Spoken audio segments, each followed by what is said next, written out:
Hey everyone, welcome to another edition of The Bullet. My name is Paul Lathrop. I'm the Deputy Director of New Media for the Second Amendment Foundation. Excuse me. Joining me today for the third day in a row, they say the third time's a charm, Rob Morse of the Self-Defense Gun Stories Show, the Slow Facts blog, just about everywhere that picks up Second Amendment stories, picks up his stuff. Rob, thanks again for coming along for the ride today, man. Paul, you have no idea how much I had to pay the other people so that they would bow out on you at the last minute. Well, truth be told, this is Mike Piwowarski's day, and unfortunately, he had to fly today. Quite literally, he's in the air as we speak. So, right. I want to remind everybody as we get started that if you want to comment on the show and get your comment on the air, you can comment on any of the live videos. If you're catching us on the Polite Society podcast feed, comment on the live video. We'll get your comment and we'll put your comment up on the air. If you're catching us via OpsLens on anywhere they put us up, on Getter, on I believe they're even up on Truth Social now, but they put us up everywhere. So if you're catching us anywhere else and you're not watching on the Polite Society podcast feed, go to Twitter, tweet with the hashtag #TheBullet, and we'll get those comments. We'll put those on the air too. So Rob, again, like we were saying yesterday, we got more than 30 minutes of news to put into a 30-minute program, man. When you called me, we wondered what we were going to talk about. Now we need an hour. Can I jump into Buffalo, New York? We've got, let's preface this by we've got two press releases from the home offices that we've got to get to start the show off. Two victories. Doesn't Allen have 50 cases that are live right now? It's insane. Federal. Of course, federal lawsuits running right now. Of course, they're coming in fast and furious. Oh, sorry. A federal court judge in Buffalo, New York, granted a temporary restraining order in a case that had been filed by SAF. The lawsuit challenged New York's new concealed carry law, particularly the part where the state's place of worship restrictions said pastors and congregants couldn't carry in church. The judgment said those restrictions were unconstitutional. Quote, ample Supreme Court precedent addressing the individual right to keep and bear arms, from the cases like Heller and McDonald to the recent June 22nd decision in Bruin, dictate that New York's place of worship restriction is equally unconstitutional. Close quote. That's District Judge John L. Sinatra, Jr. The order is effective immediately and prohibits enforcement of this provision in the law. Quoting Allen again, we're delighted with the quick action by Judge Sinatra. We believe this law to be wholly in violation of not only the letter, but the spirit of the Supreme Court's decision in New York State Rifle and Pistol Association v. Bruin. Close quote. Joining SAF in the case, which is known as Hardaway v. Bruin, is the Firearms Policy Coalition and plaintiffs Larry A. Boyd of Buffalo, a bishop, and Reverend Dr. Jimmy Hardaway, Jr. of Niagara Falls. Again, quoting Gottlieb, as we noted in our petition for the TRO, Reverend Hardaway has almost always carried a firearm for self-defense on Sundays and at services on the premises of all the churches where he pastored. New York has now stripped Reverend Holloway, Bishop Boyd, and other New Yorkers of their ability to defend themselves should the need arise at their place of worship. The restrictive new statute prevented both men from doing so. Close quote. Paul, do we have comments? Not yet, but All we right. just went live. But Rob, what I want to comment on about this is we've seen many cases where in a church where a good guy with a gun stopped mass murder. In many cases where a specific church security member who was armed stopped it before it ever got started. Thinking specifically about the case in Denver a few years ago where a female church security officer. Well, yes and no. Yeah. I have. Oh, and I forgot New Life Church. Jeannie. God, I forgot her last name. Yes You're and doing better no. than I could because I was struggling, couldn't even remember the first name. Unfortunately, the murderer killed some people in the parking lot.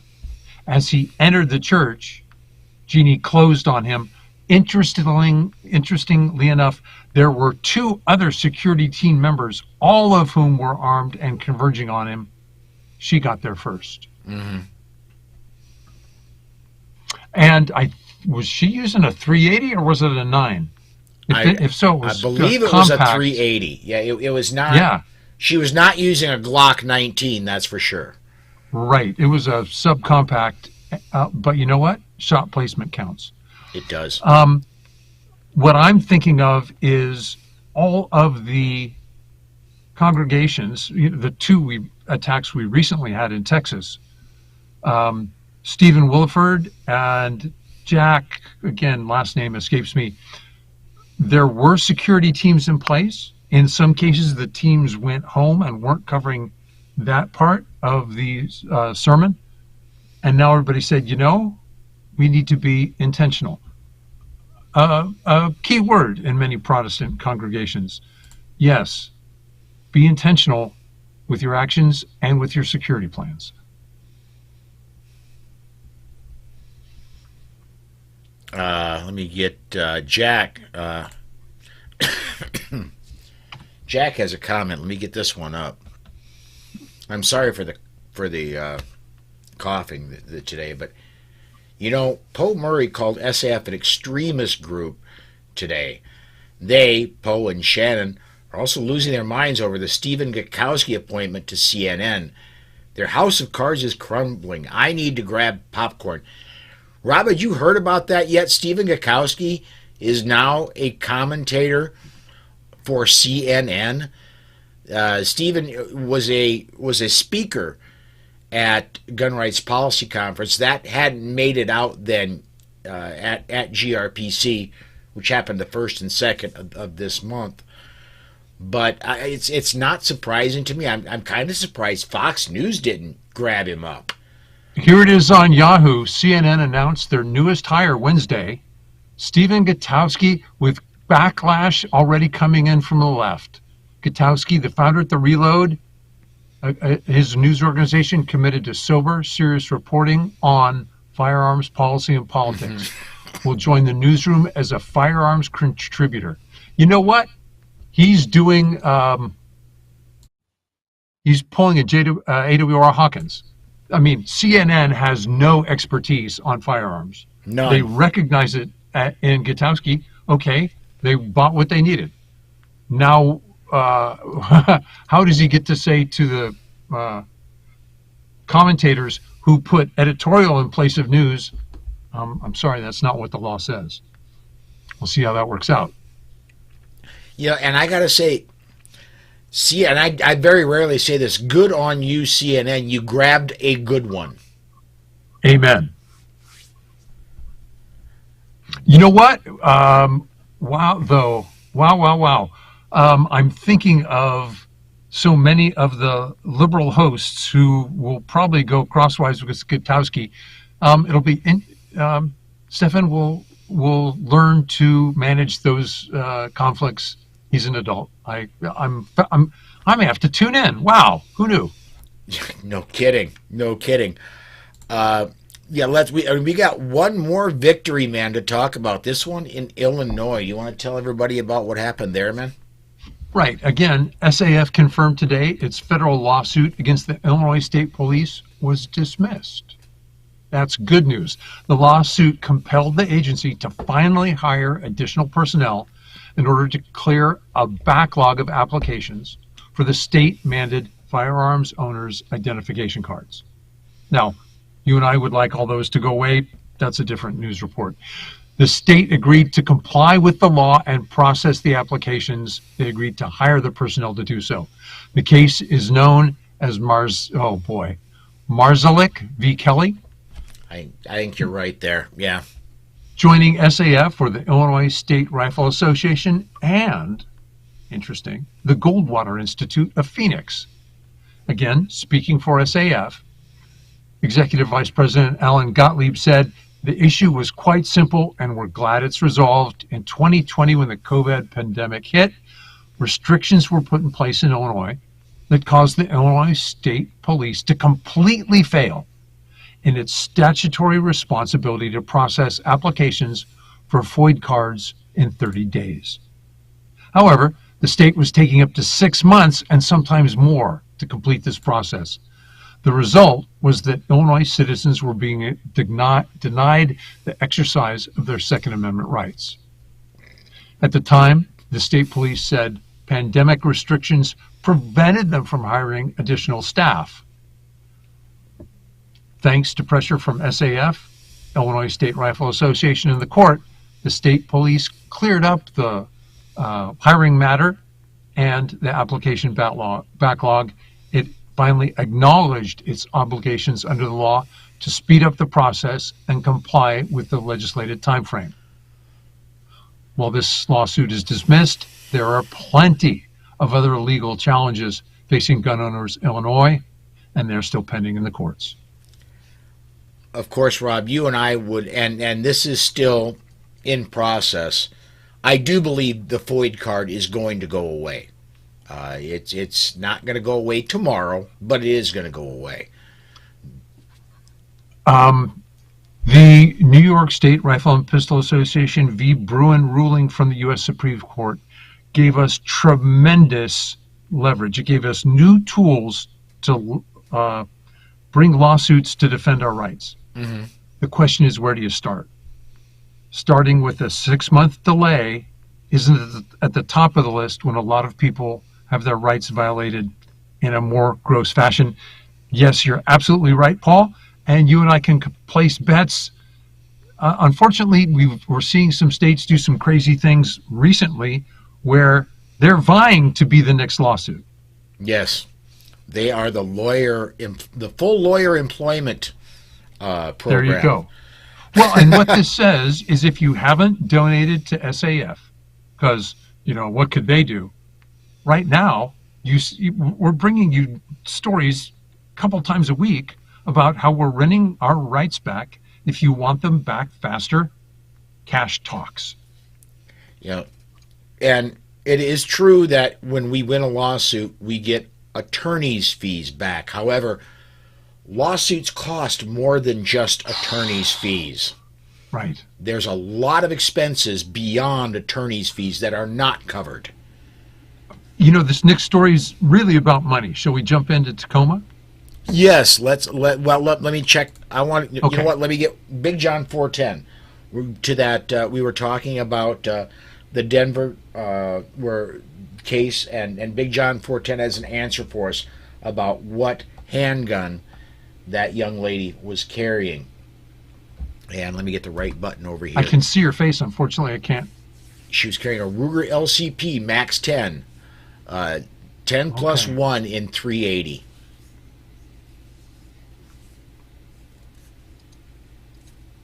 Jeannie, I want to say Assange. That's not right, but it's very close. Okay, and thank you, by the way. Paul. It's great to have smart listeners who are and we do have the smartest viewers and listeners around. It's amazing what they come up with. Two old guys with bad memories. Thank goodness we've got some great listeners. Telling you, man. I am telling you. So yeah, a federal judge in Tacoma allowed a Seattle-based gun prohibition lobbying group to join as defendants in the Second Amendment Foundation's challenge of a Washington state magazine ban. That ban became effective last July 1. The billionaire-backed Alliance for Gun Responsibility, talk about a silly name, requested intervention only days after the law took effect. The motion was supported, meaning allowing others to act as defendants, was supported by Washington Attorney General Bob Ferguson and State Patrol Chief John Bastiat. Both of them were named as defendants in the case. The alliance supported the questionable magazine ban as part of its anti-gun political agenda. And Ferguson requested the anti-gun legislation earlier this year. Second Amendment Foundation Executive VP Alan Gottlieb said, again I quote, "Apparently the alliance is worried that Attorney General Ferguson isn't capable of defending his own magazine ban in court." Obviously, after the Supreme Court's Bruen decision last June, the gun ban lobby fears that the state may not be able to defend any of its gun laws, including a couple passed by initiative campaigns that the alliance financed. A few days after the High Court handed down its ruling in Bruen, the Supreme Court granted certiorari to two other magazine ban challenges, one in California and one in New Jersey. The court vacated lower court rulings in both cases and remanded the cases back to the respective appeals courts for further actions in compliance with the language in the Bruen case. Based on the U.S. Supreme Court's actions in both magazine ban cases, it's clear such restrictive laws might be in serious trouble, which explains why the alliance is interested in this case. Courts in California have already ruled that the state's magazine ban is unconstitutional, and that position may now stand when the Ninth Circuit Court of Appeals has to reconsider the case under the new guidelines set down in the Bruen ruling.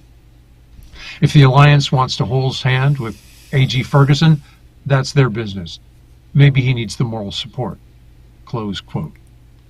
Yeah, this is a first for me. I have never seen an organization wanting to come in as a defendant in a case. I've seen organizations want to come in and help prosecute against a government.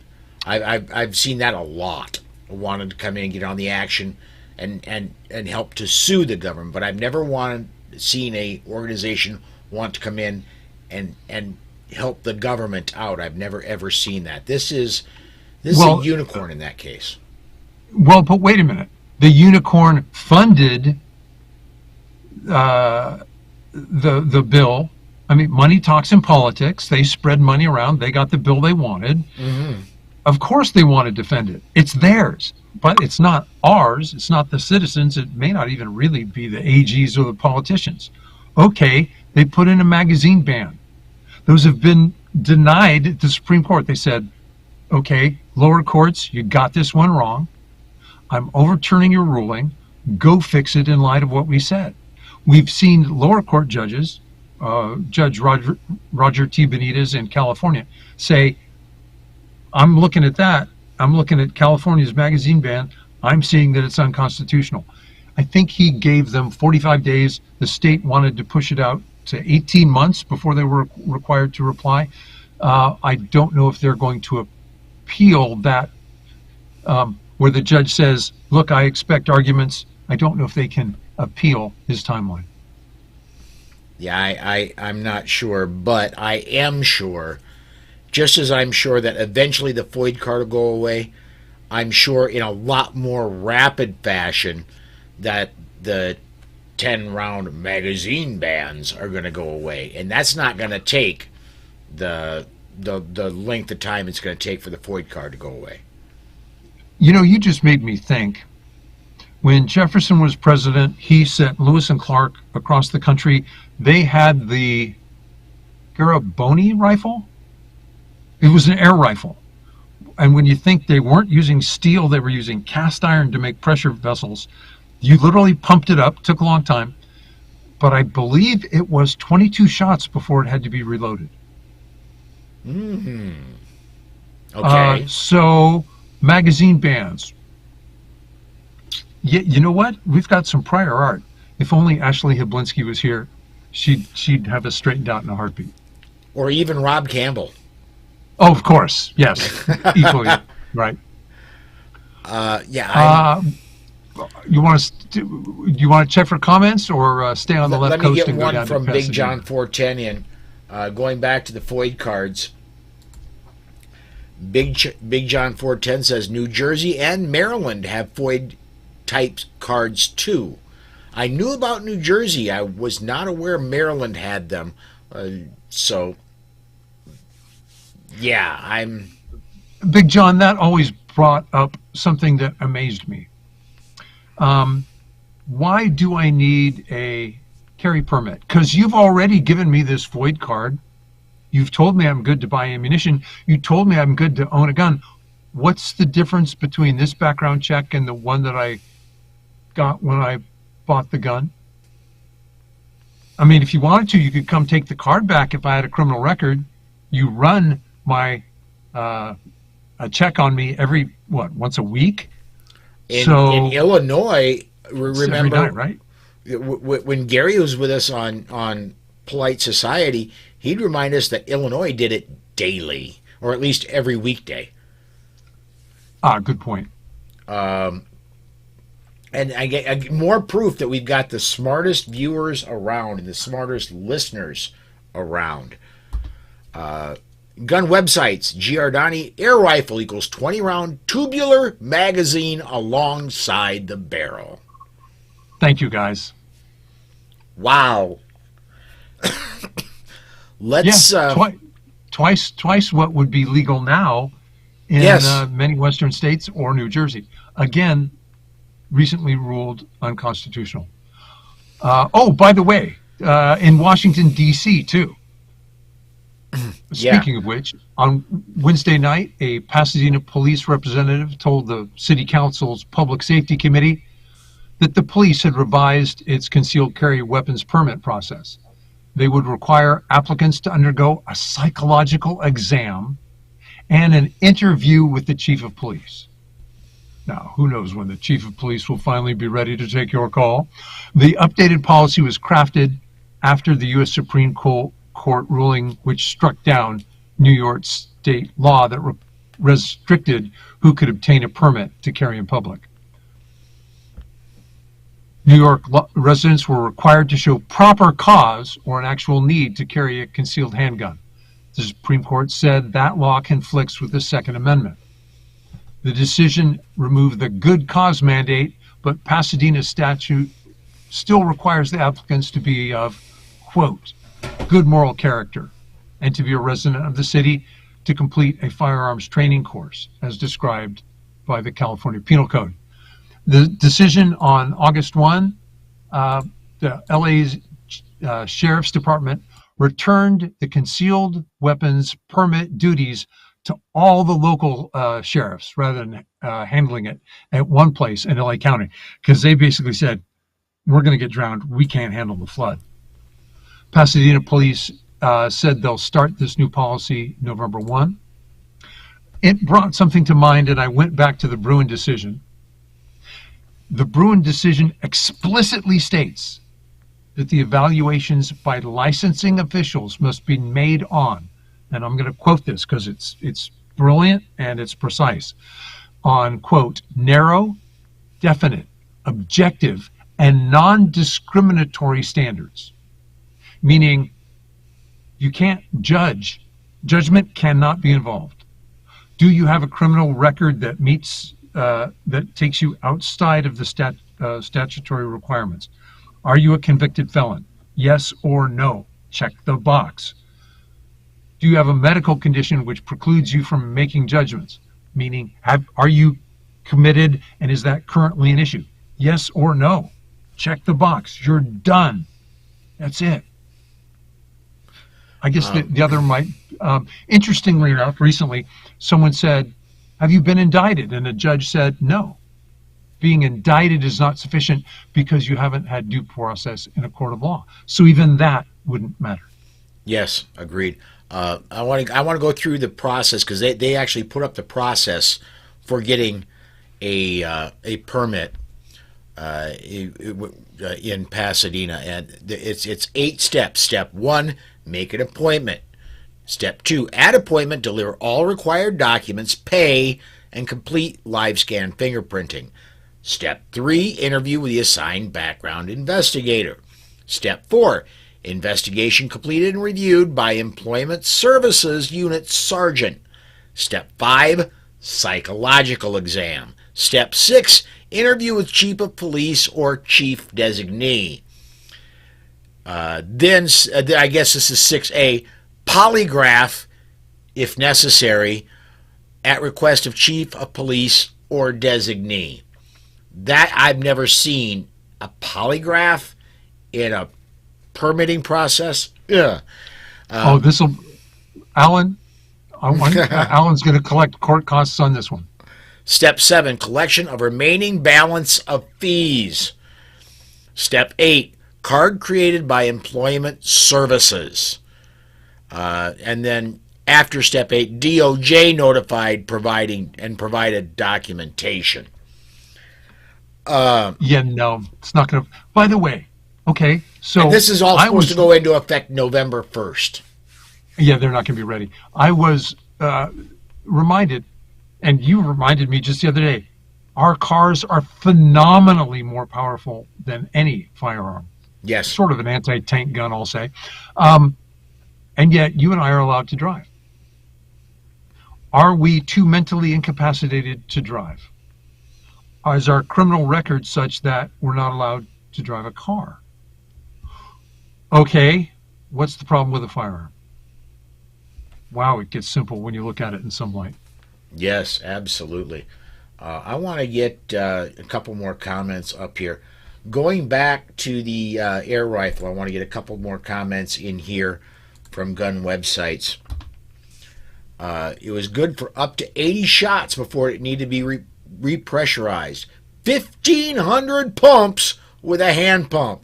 That'll take you a minute. Yeah. An important thing, in a cast iron cylinder. Ooh. An important thing about their air rifle was they would meet a group of folks, demonstrate the air rifle. There was no need to start fights. It was a game changer and embodied peace through strength. And then changing the topic a little bit, and I love this one from George on the YouTube side. Let's make getting a CCL as easy as a felony suspect getting released with zero cash bail. Thank you, George. That's beautiful. All right.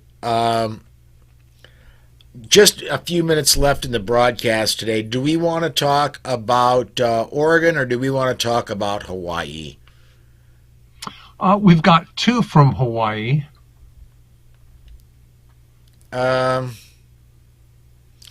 Let's talk about. Yeah. Okay. Let's make fun of the Hawaii County Council for sensitive places. Yes. Okay. So everybody's doing their New York imitation. New Jersey just let us see the text of a bill that was, "Hi, here are all our sensitive places, and you have to prove you're not crazy." It's just set up to be smacked down. I believe it's in the same judicial district as New York, so it's going to go down in minutes. This one out of Hawaii, Ninth Circuit, so wow, that'll be interesting. The bill originally had 10 categories of sensitive places where you couldn't carry a firearm. Hospitals and medical facilities, schools and colleges, daycare centers, playgrounds, parks, and other places where children gather. Children gather out in front of the shopping center, too. Any churches or religious assemblies, voter service centers, airports, and public transit facilities and public transit vehicles, all government buildings, courthouses, and judiciary buildings, private property open to the public, all bars, restaurants, and other establishments that serve alcohol. Sounds a lot like New York. Absolutely, right. And let's see, my watch is counting down until they get sued. Now, it hasn't, it's been, interestingly enough, there was a huge backlash, 70 pieces of written testimony by people in very liberal Hawaii said, that's crazy. That's crazy. I mean, okay, imagine you're walking, you cross a trail that's part of a nature preserve. That's a park. You should get arrested for that? I doubt it. And if you're off in the bush, that's when you might need a firearm because the police are certainly not there to protect you. So we've got an interesting double standard. Hi, we've got places where the police are nominally supposed to provide security. In some, originally it was courthouses and polling places, no other places. And places where the police have no business and you'll never see them out in the wild. How can they be saying both are gun-free zones? Rob, I have to admit, I'm a truck driver. I used to be a truck driver. I've been to 48 out of the 50 states. Never been to Alaska, never been to Hawaii. Would love to go to Alaska. They respect our freedoms there. Right. Eventually, I'll get to Hawaii. But it's not high on my priority list right now. Don't know if you've ever been, but being an underwater enthusiast, I'm betting you have a better chance of having been there than me. I have been there, but not to dive. Okay. What's interesting, and again, we place bets on it. In fact, we should ask our listeners to place their estimates. Will our rights be respected first in Hawaii or in New York? Wow. You know, I'm going to say New York. Yeah, because they've already got some judges looking up their name and address. Yes, it's not only that, New York has already got their fingers slammed in the door. Yeah, exactly. And are getting ready to get their fingers slammed in the door again. And so the injury is fresh in New York. Yeah. I'm thinking Hawaii is going to be slower to adopt the changes, and they're going to need to get their fingers slammed. And they're hiding behind the Ninth Circuit. So, yeah. Yeah. All right. Well, we are, again, Rob and I went past time. Big shock. Rob, on our way out the door, again, if you would, please, whatever you'd like to plug, your self-defense gun stories, slow facts blog, whatever, man. Okay, I host the Self-Defense Gun Stories podcast. It's shorter than this, the Daily Bullet, Paul. And it comes out once a week. I'm a co-host on the SAF's Polite Society podcast. Again, that comes out once a week, but it's considerably longer. My blog is at slowfacts.wordpress.com. From there, my writing is picked up at AmmoLand. I dropped 2 articles on the editors at AmmoLand this morning.